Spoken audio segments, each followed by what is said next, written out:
I gotta ask you. This is something that I just thought about right now. Yeah. Now, one of the problems that people are saying is that he made a movie about slavery, right? And a lot of people were upset about that. Now, Steven Spielberg made a movie about slavery with Amistad. Now, Quentin Tarantino is no Steven Spielberg. Steven Spielberg doesn't want to be black. Quentin Tarantino thinks he is. Okay. So when he meets a real, we'll see if he is or not. So if you see him out at an event, what are you gonna Busting his ass. Busting his On ass. sight.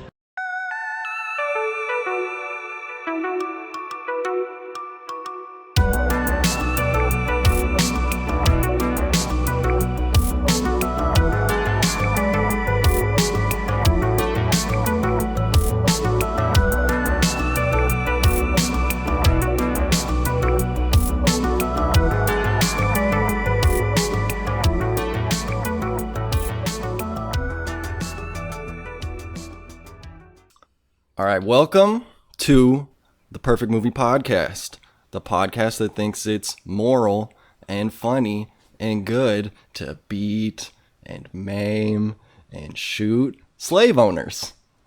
Yeah. Wait, sorry, wrong one. The Perfect Movie Podcast, where we answer the question, is this a perfect movie? And today, we are answering that question about the movie Django Unchained. Yes. Quentin Tarantino's... Wait, what was it? Let me count back. Was it his 7th or something? Something like that. Because I think he's up to 9 now. 7th movie. Because I think, yeah, the two that came after this were Hateful Eight and... I think it was called Hateful Eight because it was his 8th movie. Yeah, duh. And then Hollywood, or whatever. The one, Once Upon a Time in Hollywood. The least memorable one. The one I don't particularly like. Anyways, that's not what we're mostly talking about. Django Unchained came out in 2012. Stars. Damn, it's been that long. Jamie Foxx a decade ago. Jesus. This December 25th. Came out on Christmas. Remember, it came out on Jesus' birthday. It's the perfect holiday movie. It really is. Get all the family together. Let's watch go watch some Django. racism. Watch some racism and some extreme Put violence. us in the holiday spirit. But there's also laughs. There are a few laughs. Hey, man. I love this movie. I will say, I really think... As I was watching this, I haven't watched much Tarantino movies recently. I was like, damn, I think this might be his best movie. I agree. I think this might be my personal favorite Tarantino film. I think so, too. It's either that, it's like that, Pulp Fiction maybe Inglourious Bastards. Those are kind of like the three. You know, I'm the rare one that does Inglourious Bastards over Pulp Fiction. I love Pulp Fiction, don't get me wrong, but Inglourious Bastards it's a good time. And I just, I guess I've watched almost all of Tarantino's movies. I haven't seen Jackie Brown. That's the only one I haven't seen. You should definitely watch that. I think that's his most, it's the most regular. That was the one that was before, like, he really mastered his style of filmmaking. Yeah. So, it's still an enjoyable watch, and it's got a good cast, too. I think Robert De Niro's in that. Whoever played Jackie Brown was Samuel, a big actress. of course. Yeah, Samuel was in that. He does the line, AK-47, positively guaranteed to kill every motherfucker in the room, something like that. Oh, really? He used to say that a lot. That's where that line is from. The AK-47. That's completely escaped my memory. You used to say that a lot. That's funny. Yeah. I must have seen it from something else because I don't remember. It was probably a clip on YouTube or something. AK-47. Anyways, Django Unchained. It is a story of titular Django. He is played by Jamie Foxx. Played by Jamie Foxx. He is freed by our man Schultz, who is a German fake. One of my favorite actors of all time. Christoph Waltz. Okay, good. I was like, can you remember his name? Because I can't remember it right Christoph Waltz he's a gem in Hollywood. He's just an amazing actor. And it's interesting. He works a lot with Tarantino. Tarantino does like bring some of his regulars back. Yep. He makes new friends and starts bringing them back. Like Leo was in this, and he's back in Once Upon a Time in Hollywood. Yep. Christoph Waltz was in Inglourious Bastards, playing like a really maybe one of the scariest, most insane villains in that movie, and in this movie, he kind of gets to play the angel on the shoulder instead of the devil. Yeah, sort of a flip of that. He is a German bounty hunter that masquerades as a dentist, or maybe is actually a dentist. It's not really clear. He said he practiced dentistry. In Germany? Years back. Yeah, he doesn't do it anymore. Doesn't pay like stacking bodies. Yeah. Yeah, and Schultz frees Django. He's they train over a winter, and eventually they come together. And Schultz learns about Django's wife, Brumhilde, and because Brumhilde is like a German name. And it goes back to a German legend where it's like the hero has to save the woman from a ring It's of like fire literally like the classic fairy tale. I associate that imagery with Shrek now, like a lady in a tower with a dragon. But it's also like, this is also a fairy tale movie. This is the first act is a little bit kind of its own thing, and then they go on the fairy tale adventure. Yeah. But it is very much Save the Princess. This is definitely like an homage to like the spaghetti westerns of the 1940s and 50s. Yeah. Clint Eastwood, Man with No Name, Fistful of Dollars, Good, the Bad, and the Ugly kind of thing.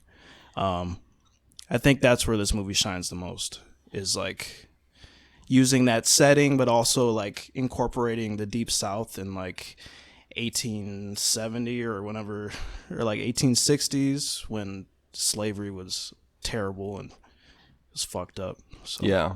It's interesting. Tarantino's really a guy that grabs ideas from a lot of places. He's making a lot of references because he's a real fucking movie nerd. Yeah. And has watched lots and lots of movies. Puts me to shame for sure. And a lot of the stuff I think he does, he's lifting ideas and he's rearranging them in a new context. And that's, I think, a lot of how he's... And not that he's making it like lighthearted. Because there's still like a lot of serious aspects in this movie, like the scene where the guy is getting ripped apart by a dog, or the Mandingo fight. Yeah, just showing like the cruelty that slaves went through at the hands of their masters. Yeah, and not like inserting a joke. You know what I mean? But there are a lot of comedic elements to this film. I would say one thing, it's a lot of like emotional whiplash in this movie. Yes. Like there's lots of sequences, and I think in hands of a lesser filmmaker that can't nail all of those different tones, it would be like really disorienting and like confusing to watch, but I think I really like it. But like you said, like one sequence, for example, we go from, well, first off, Django, they just had a little pep talk, and Django's basically like, on demon time after they go visit the Mandingo fight. He is just being the baddest ass he can possibly be. Because Christoph Waltz is like, okay, well, you're playing a character. Yeah. If you're going to do this job with me, you have to play the role. And like, he's basically like, you want me to be a black slaver. That's the lowest of the low. And he's like, then go do that. Yeah. Go be the lowest of the low. And Django's ripping it up. And it's like, it's kind of like badass because it's cathartic because you want Django to fuck with all these people. Right. But, and we go to... Oh, my bad. We go to the dog. Yeah. The dog, they run into the slave, the freed slave, or not freed slave, runaway slave. Runaway slave. That they caught. There's a whole long, intense scene where they're talking about what they're going to do with him. And then eventually he gets killed, ripped apart by dogs in front of everyone. And then you go to Candyland for a really funny scene where Samuel L. Jackson first sees Django on the horse, is like, who this man up there? Who's that nigga on that neck? Yes, and he's just mad about it, screaming for the longest. And then right after, eventually they come to it, and then he's like, you gotta fix two bedroom. He's like, he's sleeping in the house? That's fine with me as long as you're good with burning the bed sheets, the dresser. I don't know why I gotta take no lip off this nigga. It's a hilarious scene, and then right after that, it's, where is my beautiful sister? Yeah, there's some weird like incest vibes going on with Leo and his sister in the movie. But that's like 20 minutes in this movie. Yeah, is all those tones back to back to back, and it's like, I'd say there's every once in a while there's times where I'm watching and I'm like, damn, this is all whipping together, and sometimes I don't know if I'm Like, it does feel a little bit of whiplash, but for the most part, it's like, it's kind of a flawless. That's why people love Tarantino, I think, is because he gives you very many different things. I think also just the dialogue is so engaging in all of his films. This one especially, it's like you can really feel the tension in every, like, not only the dialogue, but also the setting, or it's like everything. So when they go to the Candyland, it's a beautiful house. It's on a plantation, but there's slaves all around. You know, they're treated terribly, and then all of like his cronies, like his goons that he's got around, everybody's just mean mugging all the time. You never feel safe, and that's what I love so much about it. Yeah, and you feel like you're right there with them. We're gonna say we're moving on to the performance test. Oh, before we do that, can I do my alternate titles? Oh yeah. That's fine. So we did a segment a few episodes back. Alternate titles. Alternate titles. I did some alternate Predator titles. So You got a list? I got a list. Okay. Number 1. Race Wars, Episode 2, Attack of the Browns. Surviving Leonardo DiCaprio. Quentin Tarantino's latest excuse to say the N-word. Invasion of the Freedom Snatchers. Pulp nonfiction. Oh. And this is my favorite one. Kunta Akimbo. I count 6 shots, motherfucker. I count 2 guns, motherfucker. I thought that last one was pretty good. That was pretty good. I have one kind of along the lines of that, just one, which was Quentin the End Pass this time, right? Historical. For historical I don't accuracy. think there's a single movie where they don't say the N-word. I think after this, so if you don't know, there's sort of a big, I don't know how big it was, but like Spike Lee and certain others, Katt Williams, who you will hear from at the end of this episode, was also mad about it. Certain people are mad just about how often Tarantino uses the N-word in his movies, that he not only directs, he's the writer-director. Yeah. So he's putting those words in everyone's mouths. And he says it himself in the film. Like this, and also in Pulp Fiction. You remember the scene where Sam Jackson and the other bodyguard. John Travolta? John Travolta. They were cleaning up after they killed that guy in the car. And they go to Quentin Tarantino's house to clean it up or whatever, and Quentin's like, I can't have no nigger's dead body in here. Or like he said that. I was like, whoa, yeah. Okay. No, I watched a Howard Stern clip from like 2004 where they were both just flinging the hard R N-word back and forth. Like they were referring to the controversy as the full word controversy. Okay. So it's a little like... That's like what Joe Rogan did. And everybody shitted on him for it. That's true. That was early podcasting. Yeah. Uncensored, kind of like this. Whoa. I'm not saying the hard R N-word this whole episode. Watch me do it. I bet I can do it. I'm sure you can, because I will punch you in the fucking mouth. I don't know. Quentin Tarantino maybe can't manage it. But there's this controversy. Spike Lee's probably the most notable person that should really like talk about it. He boycotted this movie, never watched it, doesn't want to watch it. And who did that? Spike Lee. Spike Lee. Okay. And did I ever tell you I saw Spike Lee at the airport? Really? Yeah. Did he have on goofy glasses? He did. He was very short. He is a short man. Hot take. I mean, it's not really a hot take. It's like a fact. Somebody likes him. I mean, I like his movies, but as a man, he's kind of funny. Yeah. He's kind of goofy. Yeah, he's a goofy looking motherfucker. Okay, anyways, I don't know why we're talking about Spike Lee. Oh, yes, I do. But that was a whole controversy, and that's what the reference is. All right, now we're going to move on to the performance test. It was the performance of a lifetime! Performance test is where we talk about our favorite performances, actors, characters, and moments. I mean, where do you want to start? Christoph Waltz. Like I said earlier, probably one of my favorite actors. He's just... everything he says, I don't know, it just feels like you're reading a good book or something. Like, he's just so convincing in his characters, and I think that's...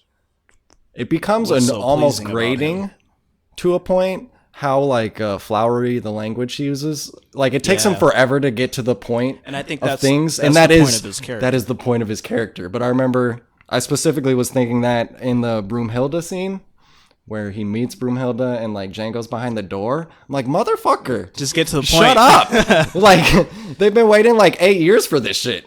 Or however long it's been. They've been waiting years for this shit. But like he was saying, Django has a taste of flair. He has my friend has a flair for the dramatic. Yeah. Yeah, Christoph Waltz is an amazing actor. If you haven't seen, you should watch Inglourious Bastards. He's also fantastic in that. I don't know if what has he been in that's not a Tarantino movie. I don't know if I've seen. I'm sure much. he's in a few. Like I'm sure he's in stuff. I just can't think of from any. what I've seen from him, he's for sure. For sure. Leo DiCaprio. Yeah, DiCaprio's pretty good in this. I actually also heard a story where DiCaprio was like, again, he was like, talking to Jamie Foxx, like, I don't want to call you that word. I don't really like doing that. And Jamie Foxx was like, we're not friends. And like stormed out.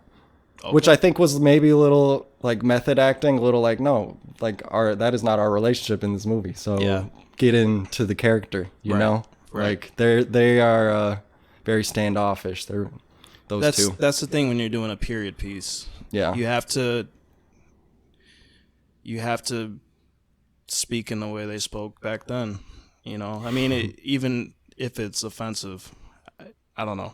If you're trying to be authentic, I don't really have a problem with Yeah, no, I agree. I thought it was a little weird that this was the movie that it seemed like it had the biggest hubbub about him, like about the constant use of the N-word by Quentin Tarantino. It's Tarantino. I mean, I know, if it was anybody else. But what I'm saying is, of all his movies, like, it's more, I'd say, acceptable or reasonable to have it in the period piece set in slave era South rather than like when like all his other movies are modern, and it's he really seems to use it often as shorthand for like, oh, these are bad guys. Or I mean, I could see people of color watching this who aren't used to Tarantino's work and not finding this tasteful. You know, I also think a lot of people like it. Yeah, I mean, true, but there is that minority that I think it's mostly people that are like, you have to be somebody that's keyed into the idea of like, there is a writer director behind this that is like making all these decisions, which I'd say like, what, I don't know, 90% of people are not really thinking about that when they walk into a movie. It's just whether I liked it or not. Yeah. You said, I mean, Leo's great.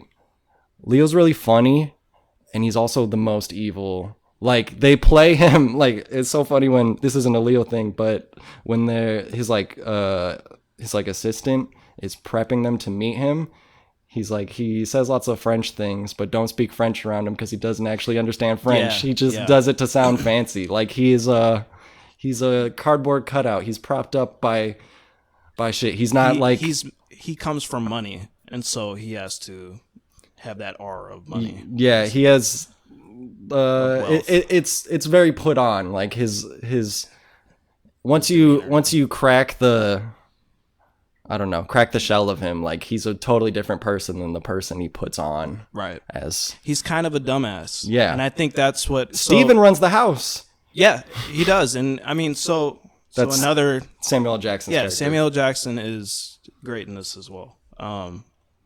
Probably my favorite performance in the film. He's just he plays the titular like Uncle Tom character, the house slave, and like Django said, the house slave is the black slaver is lower than a house slave, and house slaves are pretty low. Yeah. So he's like that conniving voice in Leo's ear, where he's like, there's something off about these. I mean, he's the whole reason that they go to Candy's mansion, and they have this idea that they're going to pretend to buy a fighter because Candy's in the fighting trade, but what they really are there is to buy Broomhilda. But he wouldn't take a meeting to buy just some random house slave. Yeah, he wouldn't take a meeting for $300. No, but they will for the $12,000. That $12,000 got you real friendly, didn't it? Yeah, he said, what'd he say? You have, gentlemen, before you had my curiosity, and now you have my attention. While he's drinking like a pina colada. Or something. Yeah, I forget what it's called. It's something pearl. Yeah, but it was in a coconut. It is in a coconut glass. He's a childish, and immature and also insane and evil. Yeah. And it's like all that. It is a sort of a classic villain cutout is the like sort of nebbish like that. It's like a cutout. I'm trying to think of another movie where it's an example, but like the dude that's like kind of a fucking dumbass. But like a James Bond but like he's not quite mature, like the pouty rich guy. Right. But he has all the power, and when he's able to wield it, that's when he becomes scary. It's like the Austin Powers villain or something. Yeah, yeah. But under it all, they're like not that smart. Yeah. They're being propped up. Like Steven runs a house. Steven is the reason the whole thing goes south, and because he notices the way Broomhilda and Jamie Foxx are interacting silently at the table. And if you notice at the end of the film where Django confronts him, he drops his cane and he starts walking normally. He's like dropping this whole act of like, oh, I'm an old frail man. Yeah. I thought that was a really interesting detail. Yeah.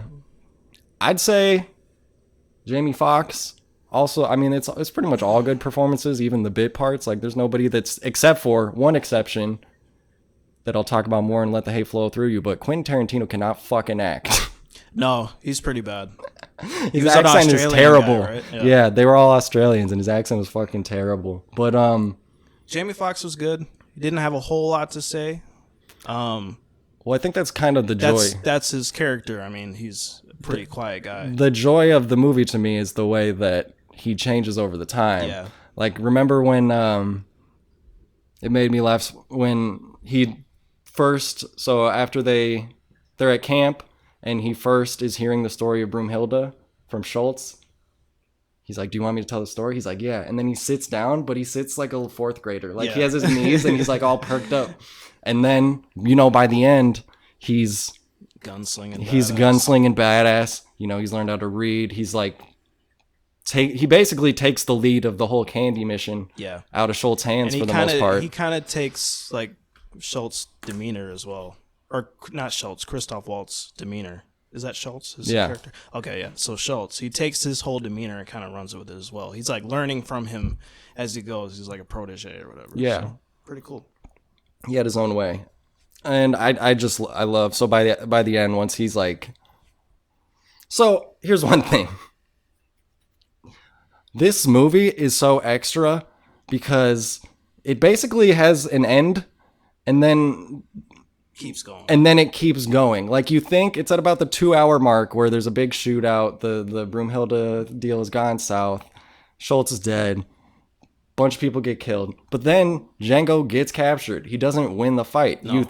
You're kind of like... It feels like a third act. You're kind of like checking your clock. I was like, at that moment, I was like, oh, fuck, I forgot. This movie's still going for like another 30 minutes. That's something we can mention more and the hate flows through you. But I don't think it's a problem. Really? Because I think it comes back around. It's like, I was thinking like, God, Quentin Tarantino's so extra. He needs an editor. That's what I was thinking at first. And then they go through the scene where... he like has to tell the story, and that takes forever. Where he's getting himself out from the Australians. He's like, I have this bounty. We just need to turn in the papers. Yeah. Come do it. But then it's like the way it actually goes down is like he tells one guy, the one guy tells the other guys ask the other slaves, and then they come back, and then they start releasing them. Ready. Yes. And then they're like taking dynamite off the horses. It just takes forever, and he watches, and that's a Tarantino thing he loves doing is like step by step by step by step by step process of everything. And it's like circular. The script is kind of circular because they're all talking the same thing. It's like telling you the same story 3 different times. Right. And then they go, and then he go back, and then it's like a big celebration of violence. He's like, I'm here to fuck everything up. Well, I felt that in that one scene with the KKK or the lynch mob or whatever. And it's like they're running down the hill, and it cuts to them all in a circle, and they're talking about the bags that they're wearing and how the eye holes suck for it. That's a funny ass scene too. But that scene goes on forever. Holy shit! Because you have that whole scene in the beginning where it's like they go to that plantation, and the Colonel Sanders looking guy is out there, and they're looking for those 3 brothers, and then that whole scene is like 15 minutes, and then after that it's and another like 10 minutes. I love the part where he's like, all right, can you take Django around the farm? And he's like, okay, but you can't treat him like a slave. And then she's Yeah, like, he's all a right, free man. he's Yeah. a free man. And she's like, so you want me to treat him like white folk? It's like, no. That's not what I said. And then he was like, basically, there's like a mentally disabled boy at the store. And he's like, treat him like that. Like, what's that Peckerwood boy's name? Yeah. It's so funny. And then, yeah, that's when he finds the Brittle Brothers. Yeah. That's a great scene as well. God, It's very such a good empowering. movie. Yeah. And then I love the little thing where Christoph Waltz takes Django and he's telling him about, okay, so you have to play a character, so your character needs a costume. And Django's like, so you gonna let me pick out my own clothes? And then he's got the flashiest outfit on, and it's like an all blue blouse or whatever. Yeah. And then the girl, when she's walking with him, she's like, oh, so what do you do for your master? And he's like, I told you I'm a free man. So you really are free? And he's like, wait, you choose to you choose to dress like that? It was pretty fresh, though. It was a fresh fit. He was looking good. It was just a bit much. He did kind of look like a servant. Like, if you were, like, in a royal establishment, he did kind of look like a valet. A valet or something, yeah. I can see why. Okay. Shall we move on to It's an Art, Bro? Yes. There's a lot to unpack. What's this? It's an art project. Okay, I like it. Picasso. Yeah, that way. Do you you got something to start? Yeah, I really love the spaghetti western opening to this film with like the ballad that's being sung, and the font. It's that classic like Clint Eastwood looking font to it. The whole movie, the music in this film is very diverse. At one point, you get a song by Rick Ross. Another point, you get a song by Tupac. The Rick Ross song is an original track made for the movie. 100 black coffins for 100 black, or no, not 100 black men, but you know what I'm saying. Yeah. And it's weird to me because that kind of felt, because 100 black coffins plays over a lot of stuff, but it plays over, it's like Django envisioning Broomhilda walking through a field. Yeah. And I'm like, how am I supposed to feel about this? Yeah. How am I supposed to feel? Why is Rick Ross back in It this? almost felt like he was avenging her death or something because he kept seeing her ghost, but she was there. Dead. Yeah. No. Yeah. It was just hot out. The Tupac song during the gunfight, that was a pretty great scene. Before the funny Ku Klux Klan scene, he does the scary Ku Klux Klan scene where they're all riding around, and it is playing. Oh, I wrote this down. What is that? I don't know. I can't do like a choir voice, but it's like the choir music, like the gothic shit. It is called, I remember, I have a tab open. It's by Giuseppe Verdi. It's called Requiem, and it's been in a lot of movies. It's in Mad Max Fury Road. It's like a big opera. Yeah. It's like a big opera track, and there's lots of videos on YouTube with big like orchestras playing it. Yeah. It's like this epic thing, and then it's like, wait, is this tasteful to do this to the Klan? And then it immediately undercuts it where they're like, we can't see out our bags. Now we can all admit the bags were a nice idea. Execution, But they could have been better. They could have been done right. And Jonah Hill reveals himself to be KKK for no reason. Jonah Hill is not in the rest of this movie. He's in 3 minutes of the movie and has like two lines. Like a little nod, yeah, or for whatever reason, a little Easter egg. He's like, we can't see. All the extras are great in this film too. Yeah, a little last performance test. All the hillbillies.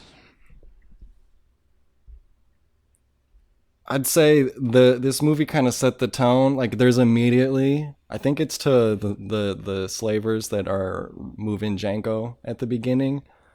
I think it just like zooms in on their face real quick. Yeah, and I'm like, oh, it's this movie. It's this type of movie. It's one of those. It's kind of half Western, half like a blaxploitation thing. That was another. It kind of feels like that in certain parts. Another thing too is like with Tarantino films in general, it's like, say if it was just on in the background and you didn't know what was on and you just see one scene, you automatically know it's a Tarantino film. He just has a very distinct style of filmmaking. It's if that scene lasts 20 fucking minutes and it's just people just talking and talking, but the dialogue just keeps kind of amping up and you feel very uncomfortable. It's Tarantino hallmark. Yeah. And I love it personally, but I can see why a lot of people get turned off by his movies.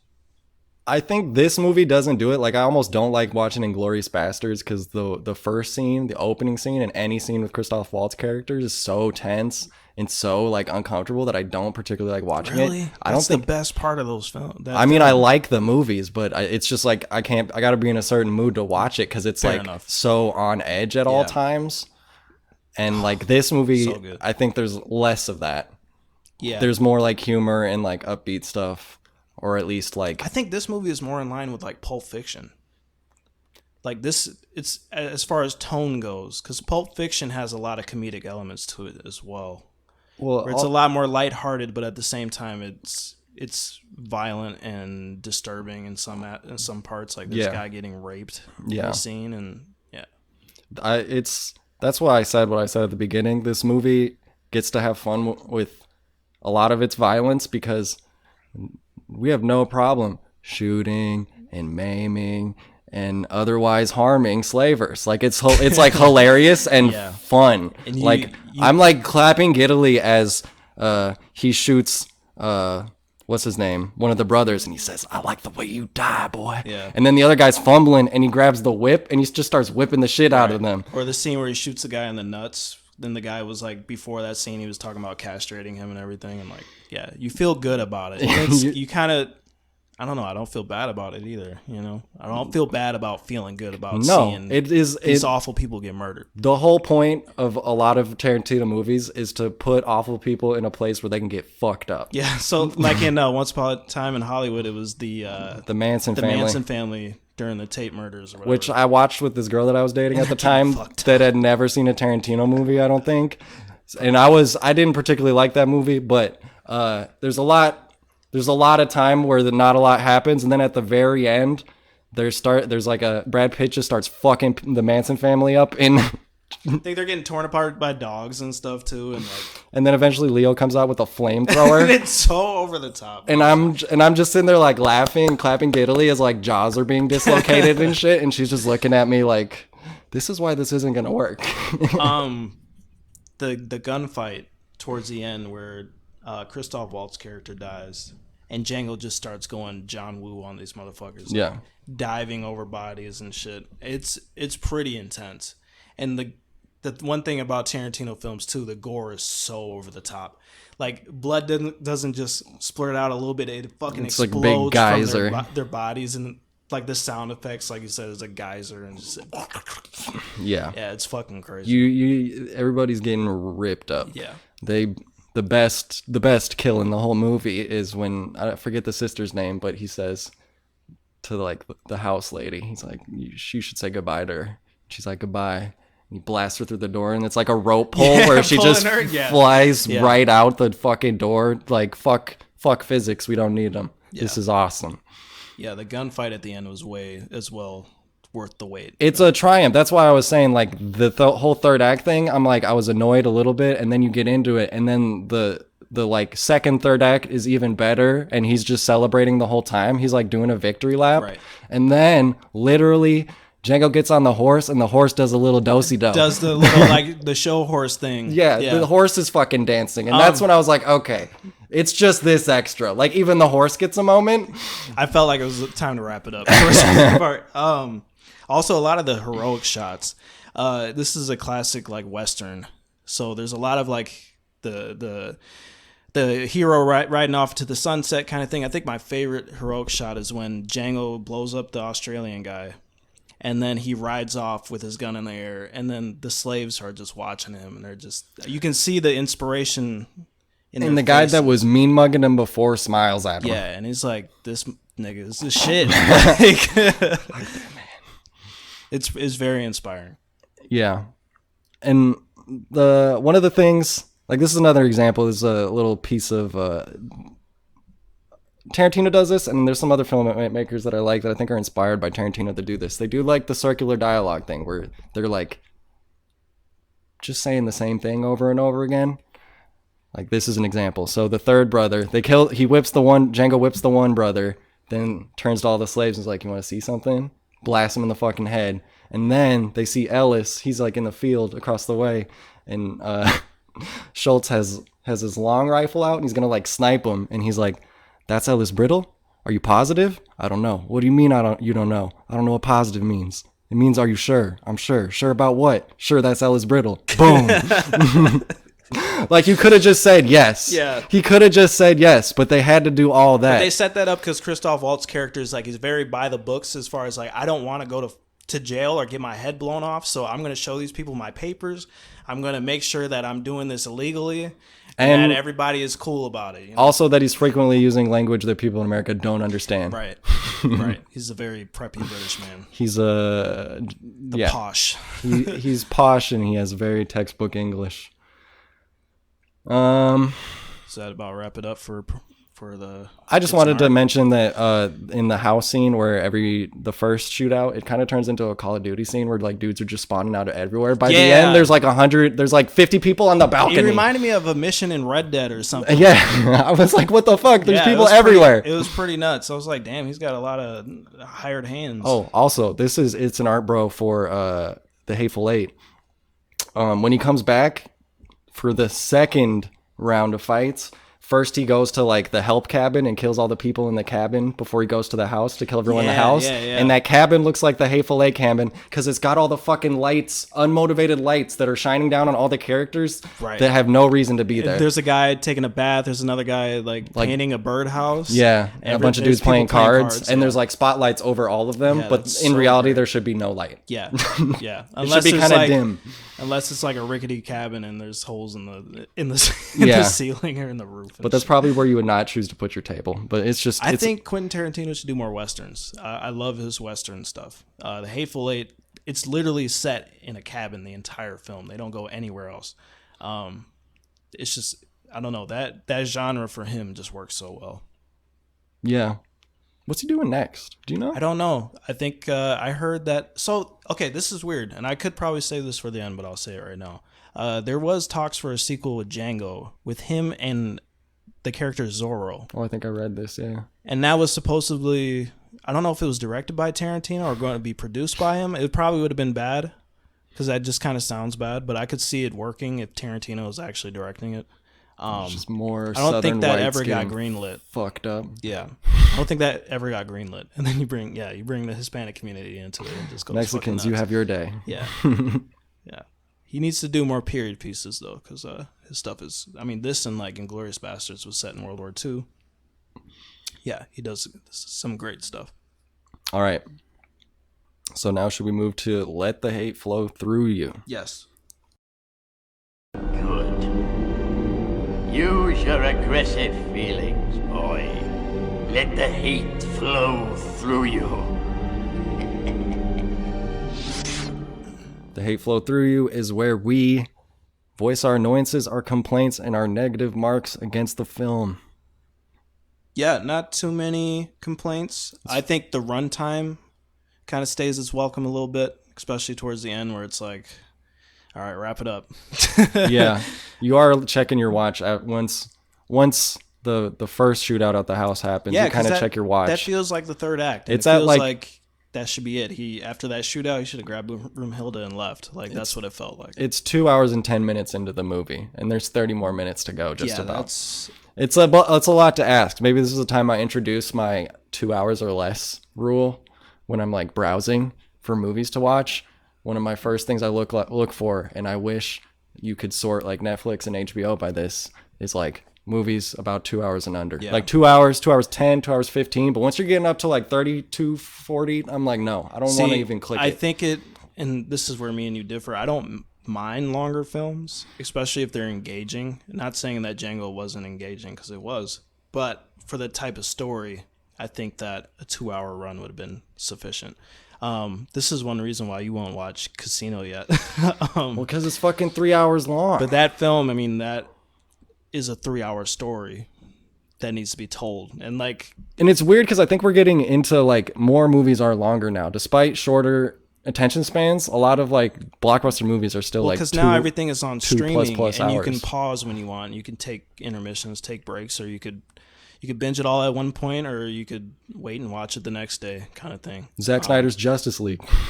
Yeah, I actually watched that in one sitting. That's wild. I couldn't. But that was during quarantine, so. That's true. There's certain movies that warrant it. I know, like Lord of the Rings, like that's a fantasy epic. Okay, but by the time Merry and Pippin and those fuckers are all jumping on the bed, I'm like, please, wrap it up. I'm done here. That homoerotic. Sauron has been played. Look, might have stuck in my mind for some reasons. I don't know.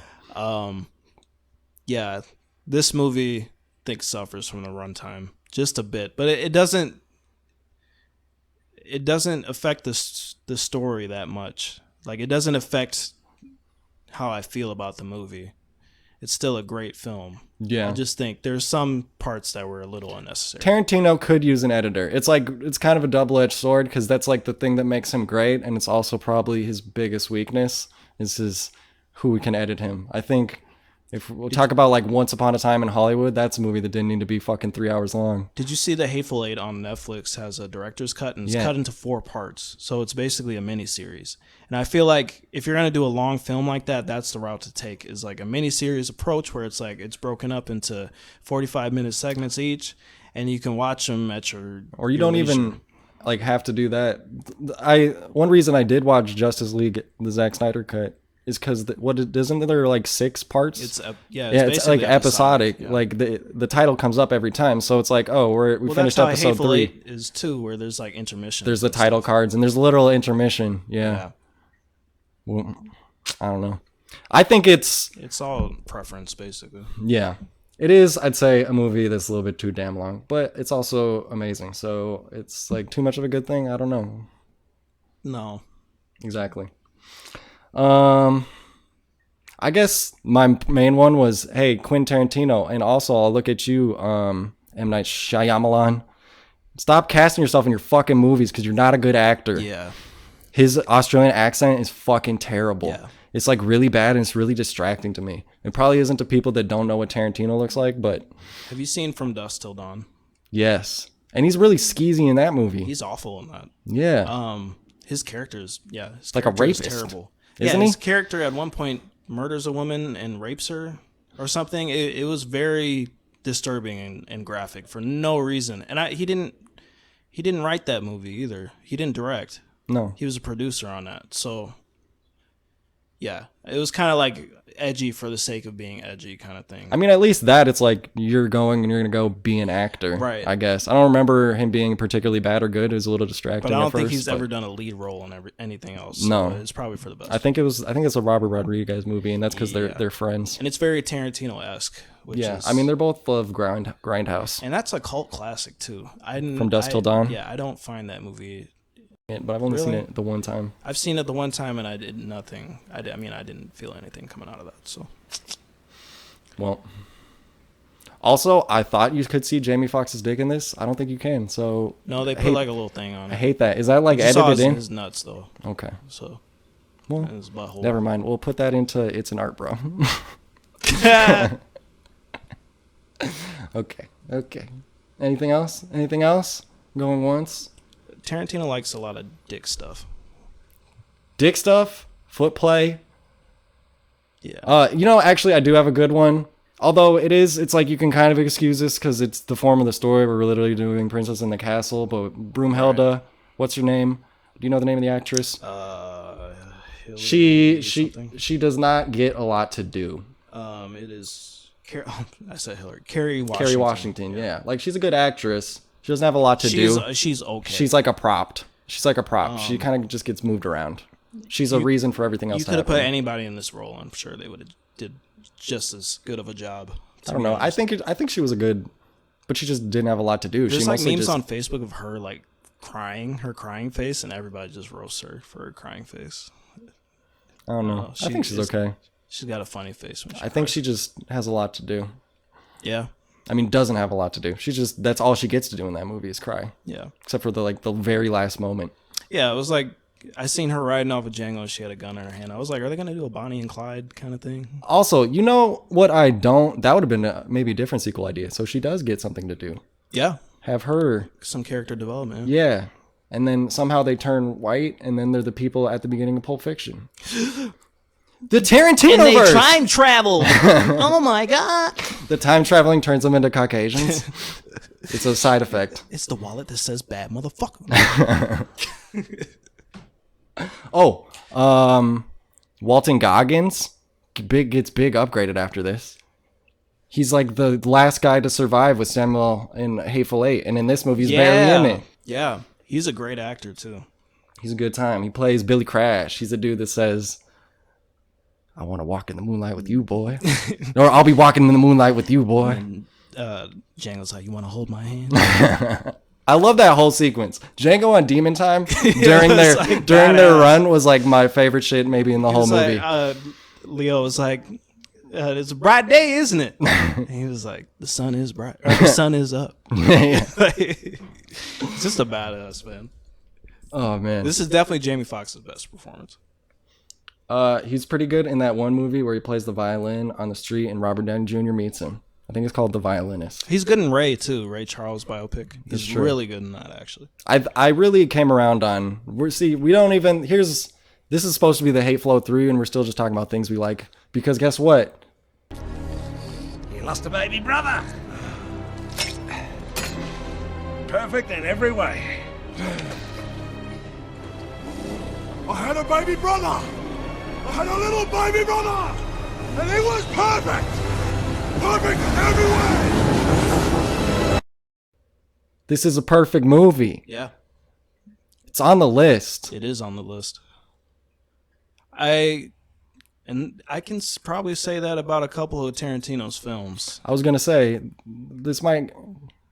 I think there's room on the perfect movie list for more than one Tarantino. He's probably one of the best directors of, the last, since the 90s? The last 40 years, probably. Last 30 or so, yeah. He's, his films have stood the test of time, and other notable directors, Martin Scorsese, Steven Spielberg, his movies are pretty timeless. I thought you were going to say too damn long. They're too damn long as well. But that being said, his movies are going to be around for a long time, and people are still going to go back and watch them. I think this is a great movie. I do listen to this podcast. I'm forgetting the title right now, but it's on the network called Small Beans. Frame Rate, I believe is what it's called. Anyways, these guys, it's basically very similar to this. They discuss movies on one of them. And one of them is like not a big fan of Tarantino. And I'd say the one thing that they say about him is that, which I don't have the mental library that this person has. They've studied more film than I have. That he kind of, like I said before, in a positive light, that he's stealing a lot of like shots, ideas, themes, whatever, and re-implementing them in a different way. And he finds it to be either distracting usually, or just like, I'm not impressed because I know what that is too, type of deal. But I think the most elitist of movie snobs, are like, it's a valued opinion, but it's not an opinion that is relatable to a lot of people. And I think any artist in any medium takes inspiration. That's the other part. Like, regardless. I mean, it's like, I think he's more direct. Sure. Like, I think there's a lot of stuff where he'll like lift shots, or like the whip like pan zoom where it's like right into your face. Right. That happens a few times. Like especially with these westerns too. Yeah. But I mean, I don't see that as like biting. I see it as like he's drawing inspiration from these older films, or these films that came before that set the stone on how to make westerns, or set the stone how to make. I mean, technically, all his films are westerns, in a sense, where they have that heroic character fighting bad guys and kicking ass, taking name kind of thing. Yeah. And there's like a trope to each character that's pretty similar. Yeah. There's a lot of but everybody does that. Yeah, there's a lot of muddy ethics. Sure. In his movies, like that's kind of their main thing. Like, are the people that we're rooting for are brutally murdering people. Now, a lot of these people are not good people either, but is it really ethically sound? Is that an actual ethical statement? But guess what? That's not the point. Like, that's not the actual point. It's like Tarantino said in that one interview with this lady that was yelling about violence. Lady. Yeah. She's like, well, so what is it with all this grand violence in all your movies? And he's like, because it's so much fun, Jan. Get it? And that's kind of. And I think, I mean, like he's probably an advocate for escapism, where it's like, you know, we watch films to escape and to enter into a different world with different characters and these over the top scenarios where it's like, this doesn't happen in real life. If you choose to watch a movie and go act on the things that they do in the movie, that's on that person who does that. You know what I mean? I think he sees it as cathartic for a lot of people. I think that's why he did, like, he murdered a bunch of Nazis before this movie. Right? This movie, he does that, but for slavers. Right. And then fast forward to Once Upon a Time in Hollywood, he does a movie where I think he loves that era of Hollywood and actually lived in LA during that time. And then the Manson family murdered, I'm blanking her name, but the person Margot Robbie played, and he gets to have this alternate universe. Yeah, Sharon Tate. Alternate universe where they get to survive, and those people that deserved worse get brutally beat the fuck up by Brad Pitt and then flamethrowed alive by Leo DiCaprio. And, I mean, even think about like Kill Bill, where he's creating these characters that are these strong, independent female badasses. You know what I mean? And girls like, get it done in that movie. And it's like they're cool, not just because they're women, but they're just great characters in general. And I think he does this with Django as well. Django is a slave, and he has redemption, and he's liberating at the end of the day. And like, that's an empowering feeling to witness that, especially of someone of a minority. That's an amazing thing. Yeah, I saw Jamie Foxx do this interview where he was talking about, like, on one of the first days of filming, they're filming like an early scene, and Tarantino like takes him away from the set and is like, look. You gotta fucking understand that Django is a slave right now. Later, after all this, he gets to be a cool badass. But right now, Django is a fucking slave. Which, in a way, I think is an important thing, that they were like, the character arc gets to be, like, he's not well-read. He gives him dignity, but he is not, like, ultra-powerful from the start. He has, and I think some people would criticize that, like, the like white savior of Schultz, which I don't think is really I see that more as a mentor, or like somebody who's bringing him into like, this world. Hey, that's how things still have to get done often. Sure. Is white people have to partner with minorities to change systems, or, you know, work through the system in a way that maybe this person can't. Schultz can work through this system, is set up this way, so he can buy, sell, and trade these people. Right. And he's going to do it for, you know, their benefit, and also like a partnership. Yeah. And then Django gets to have this whole arc where by the end, he's so fucking badass. He literally goes back to the Candyland and blows it the fuck up while the house slave is by Samuel L. Jackson is yelling, "Candyland will always be here, you motherfucker!" And he's learning to be independent, and he's learning to he rides off and he's shoulder to shoulder with Zorro. He's an equal, if not more. He's superior, and that's what's empowering about it. When he kicks in the door of that one cabin, he goes, "D'Artagnan, motherfuckers!" That shit is amazing. Yeah, man. It's like, you have to think of the bigger picture, and not just, especially with Tarantino's films, where it's like, it's not that he's just biting somebody else's work. It's like he's drawing inspiration and creating something original from it. And when he's doing his big violent, and while it is because it's so much fun, Jan, get it, like, it's often also has a deeper meaning, emotion, etc. behind it. It feels earned. Yeah. So, perfect movie list now is Django Unchained, Star Wars Episode 5, and Napoleon Dynamite. I'd still stand by it. It's kind of weird when you put them all together, but solid list. Yeah. I like talking about movies I actually like. Yeah. Which is kind of contrary to the internet trends. I think if we really want clicks, we got to destroy something. We got to rip something down. Yeah. This is our 7th episode. Thank you guys for tuning in and watching. We're trying to be consistent with these. We may not be as consistent as our older episodes, but we're trying on like a 2-week basis kind of thing. Who knows? We might move that up to a week kind of thing. Schedules are a little busy. But yeah, lots of life changes. Thanks for listening recently. So thanks for listening. We'll try to keep it as regular as possible. And if you haven't, rate us a 5-star if you're on Spotify. Click the like if you're watching on YouTube. subscribe. Smash that like button. Smash.